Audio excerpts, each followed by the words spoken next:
Shri Harikrishna Heights इथं अत्यंत वाजवी दरात 25 एमिरेट्स आणि प्रशस्त पार्किंगसह 2 आणि 3 BHK रेडी पोझिशन फ्लॅट्स उपलब्ध।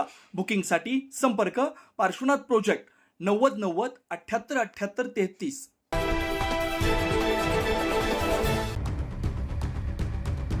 नाशिक शहराच्या राजकारणात आज मोठा निर्णय होणार आहे। भाजपचे माजी नगरसेवक जगदीश पाटील सध्या गंभीर गुन्ह्यात कारागृहात आहेत।